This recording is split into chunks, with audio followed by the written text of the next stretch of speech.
Então, é importantíssimo e urgente que os óleos chamados essenciais sejam debatidos e sejam tirados da sombra. Quer dizer, a ideia de que eles são essenciais precisa ser submetida a um rigoroso exame científico. Já foi visto, isso já vem sendo feito, na verdade. A questão é que fica, de vários pontos de vista, continua sendo uma discussão oculta. Não se dá devida importância, pelo menos à altura do que ocorre em escala mundial, onde esses óleos, chamados essenciais, eles são usados em grande escala, em escala de massa, com a capacidade de provocar verdadeiras epidemias, como a gente vai verificar ao longo de uma série de artigos sobre os óleos essenciais, os chamados ômega 6, ômega 3 e seus derivados. Nós vamos submeter ao exame 4 artigos científicos. Um deles, de Holmstra, publicado em 1985 pelo Thrombosis Research, ele foi feito com uma experiência com ratos da seguinte forma: pegou-se grupos de ratos considerados como deficientes em óleos essenciais, isto é, animais que não tinham consumido nunca os chamados óleos essenciais, que na verdade são óleos insaturados. Então, a um grupo foi oferecido óleo de bacalhau e ao outro foi oferecido óleo de girassol. Portanto, ômega 3 no primeiro caso e ômega 6 no segundo caso. Depois de um tempo, o que se observou, aliás, é preciso dizer o seguinte: antes da experiência, esses ratos, nos dois grupos, eles eram considerados com dificuldade, ratos, animais com dificuldades de coagulação, ou seja, que produziam poucos coágulos, ou menos coágulos que aquilo que é considerado normal. Depois da experiência, depois de eles serem alimentados com óleo de girassol e óleo de bacalhau, o que se observou? Que as plaquetas do sangue desses animais, nos dois casos, passaram a ter óleos insaturados. Isso é importante registrar. Agora, o principal dessa experiência é que a capacidade, veja bem, a capacidade que era baixa dos dois grupos de animais, a baixa capacidade de formar trombos, isto é, coágulos arteriais, foi elevada. A experiência disso foi normalizada, entre aspas. Ou seja, eles tinham uma baixa tendência a formar coágulos e depois de serem alimentados com esses óleos passaram a ter uma alta tendência a formar coágulos. Houve um salto para cima. Então, o que é que isso significa? Que alimentar animais, nesse caso particular, com óleos insaturados, nos dois casos, ômega 3 e ômega 6, aumentou a formação de coágulos, portanto a possibilidade de acidentes vasculares. E de outra natureza também, já que uma das experiências, a experiência seguinte que nós vamos relatar, ela mostra, é bom adiantar, que para que um tumor possa crescer, sair de um tamanho inexpressivo para tomar forma tumoral, ele necessita de coagulação, de coágulos. É preciso que os vasos sanguíneos na região tumoral deem passagem a fibrinogênio, que o fibrinogênio se transforma em fibrina, com coágulo, e ali naquela zona de coagulação, as células do sangue vão chegar, os macrófagos, tudo mais, mastócitos, vão chegar e formar uma malha, a partir da qual vai se formar uma neovascularização do tumor que era pequeno e agora vai ser grande. Vou colocar de outra forma.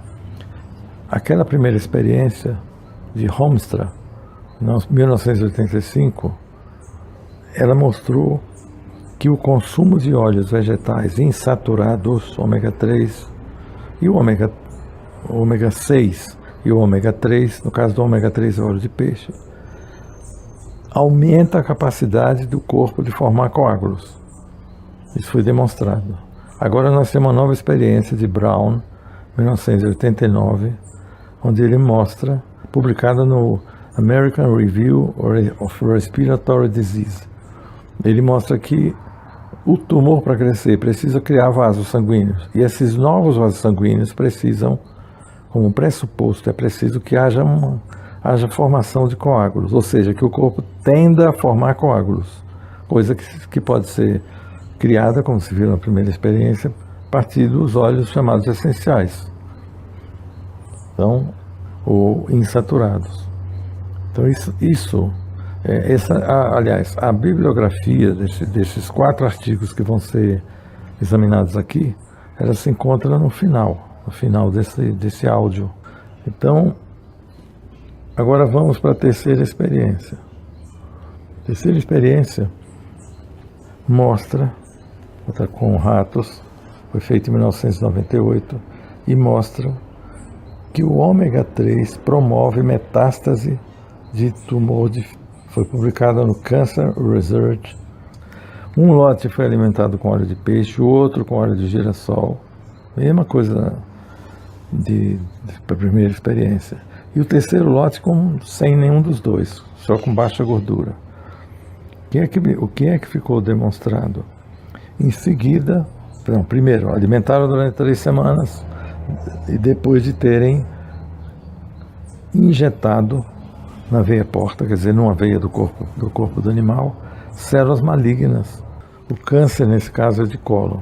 As células de câncer de cólon foram injetadas em 3 grupos de ratos. Recapitulando, o primeiro grupo consumindo durante 3 semanas óleo de peixe, o segundo óleo de girassol, portanto ômega 3 e ômega 6.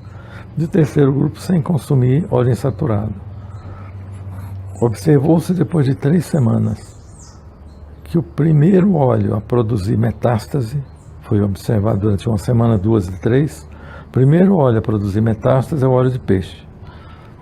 Mas depois de 3 semanas, o grupo do óleo de girassol e do grupo do óleo de peixe já tinham produzido uma imensidão de metástase do cólon para o fígado. Ou seja, 10 vezes mais no caso do óleo de peixe e 4 vezes mais no caso do óleo de girassol. 4 vezes mais o quê? O número de metástase e o tamanho da metástase também ficou muitas vezes maior. Então, isso independente do sexo dos animais. Ou seja, a experiência é super clara. Pega-se ratos, alimenta-se 3 semanas com óleo de peixe e óleo de girassol, o outro terceiro grupo não, alimenta, depois, antes disso, injeta células de câncer de cólon, o câncer se desenvolve e a metástase vai para o fígado com uma frequência 10 vezes maior do que o rato que não consumiu, do que o grupo que não consumiu óleo de peixe. Então, os óleos insaturados promovem metástase de câncer de cólon em ratos. Isso é a conclusão da experiência, fora de questão, dependente do sexo do animal. Então, o que ficou claro nessa experiência é que, dentre outras coisas, é a relação direta entre alimentação e crescimento tumoral. Ou por outra, crescimento tumoral depende da alimentação, nesse caso, para pior, depende de óleos insaturados para pior. E por último, a 4ª experiência, para esse áudio não ficar longo, demonstrou-se, isso no ano 2000, com uma cientista de Paola, publicado no Biochemistry Biophysics Research Community. Demonstrou-se que o ácido araquidônico, oferecido na alimentação novamente, promove a perda de uma enzima do coração, das mitocôndrias do coração, que é a enzima central para a respiração celular. Então, depois de um período, foi examinado, foi feita a pesquisa no coração desses animais sacrificados e viu-se que o consumo de ácido araquidônico, que é um derivado do ômega 6, o consumo de um derivado do ômega 6 provocou a perda maciça da principal enzima da respiração celular das células do coração, provocando o que se chama um coupling, que é o comprometimento respiratório da célula, portanto, dano cardiovascular, dano material, perda da capacidade respiratória das células do coração, pelo consumo de ácido araquidônico. Não é preciso dizer que essas experiências têm uma importância estratégica para aquilo que está sendo discutido aqui, que é demonstrar que os olhos, com 4 experiências, três experiências mais uma extra sobre fibrinogênio, 3 experiências que mostram a relação direta entre doença e olhos insaturados ou essenciais, que a medicina insiste em chamar de essenciais. Eu termino essa fala com uma citação de um autor americano, Raymond Pitt, que diz o seguinte, que ele conta o seguinte, que 10 anos atrás eu encontrei um jovem com uma doença cerebral degenerativa. E aí eu fiquei interessado no seguinte fato, que ele, que trabalhava num barco de pesca, vinha consumindo cerca de 500 gramas de salmão por dia durante vários anos. Agora, o que se sabe agora é que há suficiente informação relacionando os efeitos neurotóxicos do óleo de peixe, o suficiente já para que se possa justificar a necessidade de evitar esse tipo de óleo. E ele continua. Algumas das propagandas que promovem o óleo de peixe para prevenção de câncer, diante de algumas propagandas que promovem óleo de peixe na prevenção de câncer, é importante lembrar que existem muitos estudos mostrando que, na verdade, o óleo de peixe promove o câncer. E ele conclui, o desenvolvimento e o significado fisiológico do tipo de gordura que se usa na dieta já foi estabelecida há muito tempo. Mas o problema é que estereótipos culturais, interesses comerciais impedem que isso possa ser discutido publicamente, abertamente. Fecha aspas.